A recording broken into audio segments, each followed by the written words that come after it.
Hello, नमस्कार है आप सभी का मेरे YouTube चैनल स्टडी युवा में। और मेरा नाम अंकित है।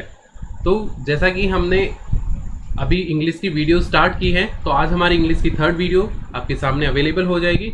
उससे पहले मैं आपको बता दूं, हमारी स्टडी युवा ऐप है वो अपने गूगल प्ले स्टोर पे लाइव हो गई है। आप उसे डाउनलोड कर लें। वहाँ पे आपको सारा मटेरियल, जो भी जीके और इंग्लिश की जो भी वीडियोस हैं, वो आपके पास सारी अवेलेबल हो जाएंगी। That is free of cost. और वहाँ पे पीडीएफ और आप जो क्विज़ है, मतलब जो क्वेश्चंस हम यहाँ पे करेंगे, उन्हीं को रिलेटेड, उन्हीं क्वेश्चन से रिलेटेड हमने वहाँ पे क्वेश्चंस डाले हैं। आप वहाँ पे क्विज़ भी अटेम्प्ट कर सकते हैं, जिससे आपका रिवीजन भी हो जाएगा और उसमें परफेक्टनेस भी आएगी। ठीक है, तो बिना टाइम वेस्ट किए हम स्टार्ट करते हैं। आज हमारा first question, that is from synonyms. Which of the following best expresses the meaning of the given word barbarian. मतलब बारबेरियन का सिनोनिम बताना है आपको। बारबेरियन का सिनोनिम बताना है आपने। और जो पिक्चर है that is related to the given word. ये पिक्चर मैंने इसलिए दी है ताकि आपके माइंड में ये पिक्चर छप जाए। आप दोबारा जब भी आपके माइंड में ये बारबेरियन वर्ड आएगा, तो उसके साथ आपके सामने ये पिक्चर भी आएगी। और पिक्चर अगर आपके सामने आती है तो आप उसे भूलेंगे नहीं कभी भी। तो there are 4 options: arrogant, impolite, uncivilized या अनकाइंड। चारों ऑप्शंस में से जिसे करेक्ट आंसर पता है वो साथ साथ कमेंट करता हुआ चले, और जिसे नहीं पता है वो कोशिश करे कि वो कहीं अलग जगह नोट डाउन करता हुआ चले। आप देखेंगे धीरे धीरे एक क्वेश्चन के साथ आप 5 क्वेश्चन अटेम्प्ट करेंगे, और धीरे धीरे विद इन नो टाइम आपके पास बहुत ज़्यादा क्वेश्चन हो जाएंगे, बहुत ज़्यादा क्वेश्चन की भरमार हो जाएगी। तो इसका करेक्ट आंसर है बारबेरियन मीन्स अनसिविलाइज्ड। अनसिविलाइज्ड मतलब असभ्य जो होते हैं उसे बारबेरियन बोलते हैं। बाकी जो ऑप्शंस हैं उनके भी हिंदी जो सरलाद है या जिनका मीनिंग मैं बता देता हूँ। एरोगेंट होता है हठी, जो जिद्दी जिसे कहते हैं। इम्पोलाइट इज अशिष्ट, अशिष्ट मतलब जिसमें शिष्टाचार की कमी हो। और उसके बाद आता है अनकाइंड, वो होता है निर्दयी। तो बारबेरियन का मतलब होता है अनसिविलाइज्ड, उसका सिनोनिम होता है अनसिविलाइज्ड पर्सन। ठीक है, जैसा कि आपने पिक्चर में देखा भी था। Second question is lethal. What is the synonym of the word lethal. Lethal का सिनोनिम क्या होता है? There are 4 options: unlawful, deadly, sluggish and smooth. जिसे करेक्ट आंसर पता है वो फटाफट टाइप करता रहे कमेंट में, क्योंकि लिखोगे तो आपको कंफर्म हो जाएगा कि आपके माइंड में एक पर्टिकुलर वर्ड था। वरना हम ये सोचते हैं कि नहीं, इसका आंसर जो है शायद दूसरा भी हो सकता था, मेरे माइंड में वो भी चल रहा था। लेकिन लिखोगे तो परफेक्टनेस आएगी और नेक्स्ट टाइम आप गलत करोगे भी नहीं, वो आपके माइंड में छप जाएगा। तो इस पिक्चर से रिलेटेड भी मैं वर्ड देता हूँ यहाँ पे। जो वर्ड है लीथल, उससे रिलेटेड पिक्चर है, ताकि आप उसे कभी भी भूले ना।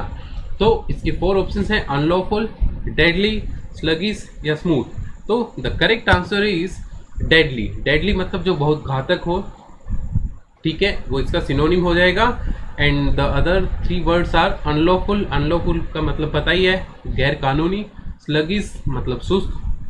और स्मूथ मतलब जो चिकना पदार्थ होता है, चिकनी जो भी सरफेस होती है, दैट इज चिकना। स्मूथ मीन्स चिकना।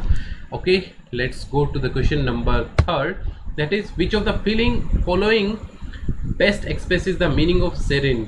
सेरेन का मीनिंग क्या होगा, मतलब उसका सिनोनिम क्या होगा? There are 4 options: solemn, meek, delicate या काम। हमें पिक्चर से देख के आइडिया लग जाता है कि सेरेन का मीनिंग, सिनोनिम क्या होगा।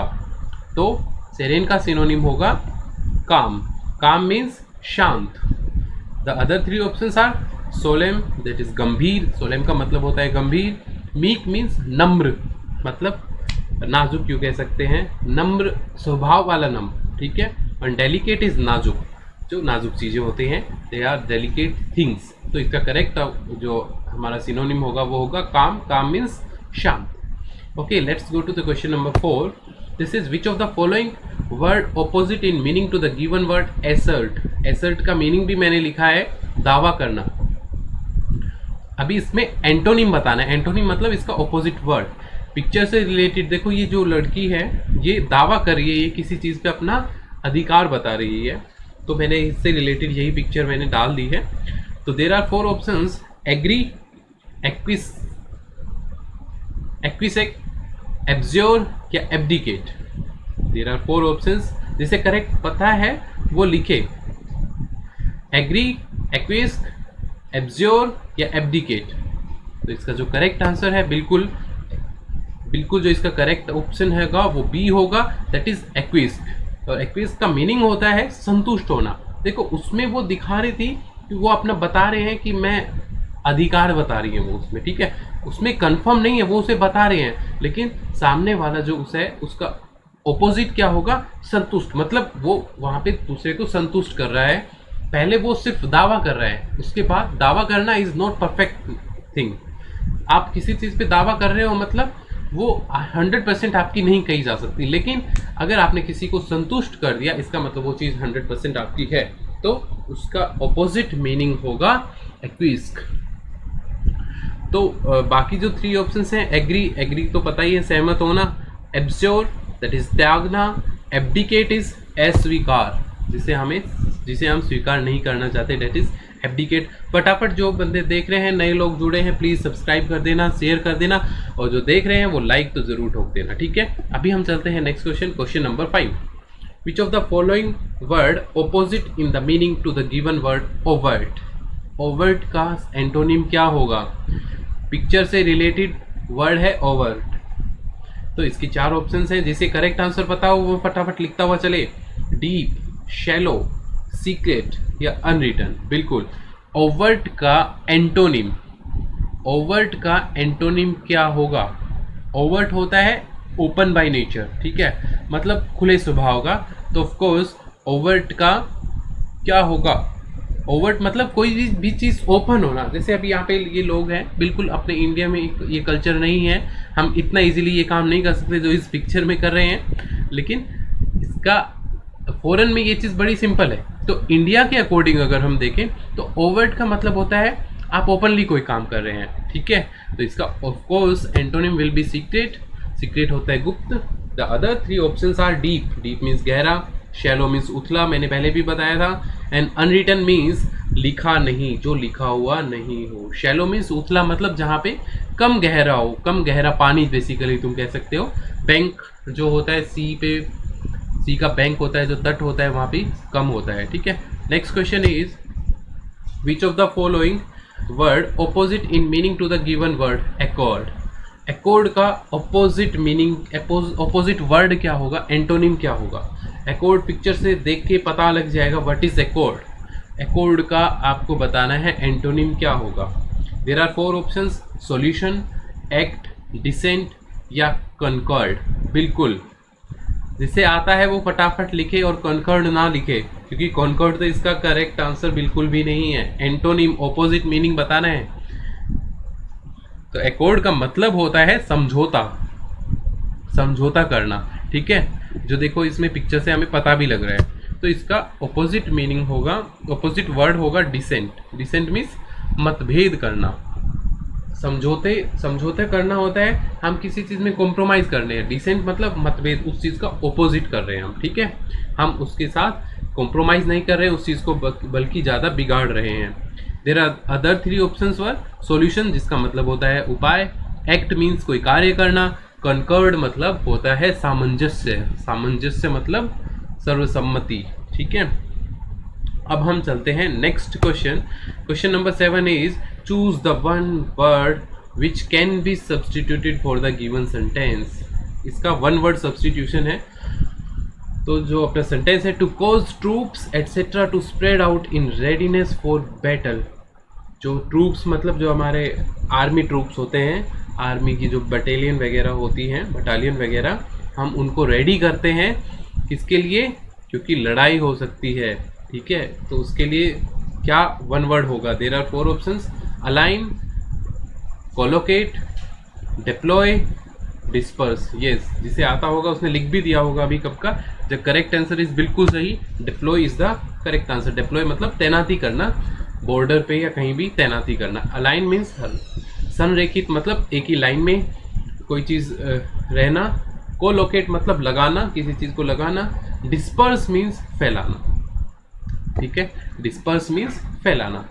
तो आपने देखा होगा एक वर्ड से हम सीधे 4 वर्ड सीख रहे हैं, और कभी कभी 5 वर्ड्स भी हम उस चीज़ से लेके सीख जाते हैं। तो मतलब 1 क्वेश्चन कैरी 5 वर्ड्स, 5 क्वेश्चंस, मतलब आप इन 10 क्वेश्चंस के साथ आप 50 क्वेश्चंस प्रिपेयर कर रहे हैं जो आपको पता भी नहीं, सिर्फ एक महीने में आप 300 into 5 that is 1500 words prepare कर चुके होंगे। 1500 क्वेश्चंस बहुत ज़्यादा होते हैं, ठीक है।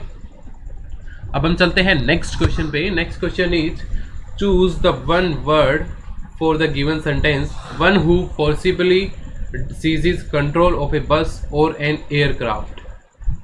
देखो, जो किसी भी बस या एयरक्राफ्ट पे कंट्रोल कर लेता है, कैसे? फोर्स के साथ, मतलब अपने बलबूते पे वो उसमें कंट्रोल कर लेता है, मतलब उसको लूटने का इरादा रखता है। There are 4 options is pirate, swindler, hijacker या पिल्फरर। बिल्कुल सही, जिसे आता है उसने लिख दिया होगा। ये तो हम वैसे भी मूवीज वगैरह में काफ़ी देखते हैं। जिसका correct answer is option C, hijacker. Hijacker होता है जो लुटेरा होते हैं, स्विंडलर होते हैं ठग, पिल्फरर होते हैं चोर, और पायरेट समुद्री डाकू, जैसा कि मैंने पिछली वीडियो में भी ये वर्ड यूज हुआ था, पायरेट, ठीक है। अब हम चलते हैं second last question number 9। One word for the act of killing one's wife. अपनी वाइफ को किल करने का एक्ट, अपनी वाइफ को किल करना क्या कहलाता है? देखो पिक्चर में आपको दिख रहा होगा, दिस इज फनी टू। तो अपनी ही वाइफ को अगर हम किल कर देते हैं तो उसे क्या कहते हैं? जेनोसाइड, यूक्सोरिसाइड, कैनिसाइड या avicide? Yes, the correct answer is uxoricide means killing of wife. और जो बाकी 3 ऑप्शन है वो है जिनोसाइड दैट इज नरसंहार करना, कैनिसाइड जो डॉग का मर्डर करना, कुत्ते की हत्या करना, एविसाइड पक्षियों को मारने वाला रसायन। बेसिकली ऐसे जो केमिकल्स जो बर्ड्स को किल करते हैं, दे आर कॉल्ड एविसाइड, ठीक है। प्लीज़ सब्सक्राइब और शेयर करते रहना जितना मैक्सिमम टू मैक्सिमम हो सके। आज हमारी वीडियो का लास्ट क्वेश्चन है आपकी स्क्रीन पे। Choose the one word for the given sentence music संग और played at night below A persons window. किसी बंदे के विंडो के नीचे, ठीक है, मतलब विंडो के नीचे कहना मतलब आप बालकनी में भी कह सकते हैं। बालकनी में रात को म्यूजिक बजाना, गाना, उसे क्या कहते हैं? Serenade, sonnet, lyric, primo. बिल्कुल, जिसे आता है उसने अभी तक लिख दिया होगा म्यूजिक संग और played at night below A persons window. भाई पता लग गया होगा जो ये फीलिंग बताना चाह रहा है। किसी की विंडो के नीचे रात को गाने बजाना, म्यूजिक प्ले करना, उसे क्या कहते हैं? The correct answer is of course serenade that is प्रेमी का संध्या का गीत। ये हिंदी का वर्ड है, इसमें इसका हिंदी मीनिंग है। सोनेट होता है मतलब गाथा, लिरिक्स होते हैं गीत, पता है लिरिक मतलब गीत, प्राइमो मीन्स किसी चीज़ में प्रथम आना, प्रथम, ठीक है। तो ये था हमारे आज के 10 क्वेश्चंस। आई होप आप सभी ने अच्छे से सुने होंगे, अच्छे से किए होंगे। और जो नए हैं लोग या जो सीखना चाहते हैं इंग्लिश को लॉन्ग टर्म के लिए, तो उनके लिए बता दूं, ये जो 10 क्वेश्चंस मैं बताता हूँ जैसे आपके सामने है वैसा का वैसा आप नोट डाउन करते रहें। और अगर नोट डाउन नहीं करते हैं तो हमारी स्टडी युवा ऐप है वो डाउनलोड कर लें। वहाँ पे आपको फ्री ऑफ कॉस्ट इंग्लिश का जो कोर्स है वो आप फ्री ऑफ कॉस्ट एक्सेस कर पाएंगे। जब आप बाय नाउ पे करेंगे तो वो फ्री ऑफ कॉस्ट आपके पास आ जाएगा। सिर्फ 6 MB की ऐप है, वहाँ पे ऑल कोर्सेज में जाके आप इंग्लिश को परचेज कर लें, that is free of cost. उसके बाद आप जाएं माई कोर्सेज में, माई कोर्सेज में आपका कोर्स जो है इंग्लिश का वो आ जाएगा। और इसी तरह जीके का कोर्स भी आपका फ्री ऑफ कॉस्ट है। और मैं आपको बता दूं, हर संडे सुबह 10 बजे हमारी स्टडी युवा चैनल, इसी चैनल पे लाइव क्विज खेली जाती है, तो उसके लिए आप ज़रूर हाजिर हों। तब तक के लिए स्वस्थ रहें, घर रहें, और अब धीरे धीरे काम करना भी स्टार्ट कर दें। आप बाहर निकलना स्टार्ट कर सकते हैं, क्योंकि प्रिकॉशंस बस आपको लेनी है, जो नेसेसिटीज़ हैं वो आपको रखना है। सोशल डिस्टेंसिंग वगैरह का ध्यान रखें। तब तक के लिए स्वस्थ रहें, घर रहें, और कोशिश करें बाहर भी रहें, घूमें, ठीक है। अब हम चलते हैं और मिलते हैं नेक्स्ट वीडियो में। और आशा है आपको प्यार ऐसा ही बना रहेगा जैसा आप अभी तक हमारी बाकी वीडियोस को प्यार देते आए हैं। इस वीडियो को भी लाइक और शेयर ज़रूर कर देना। इतना सोच समझकर लाइक और शेयर करने के लिए बहुत बहुत धन्यवाद, आपका आभार।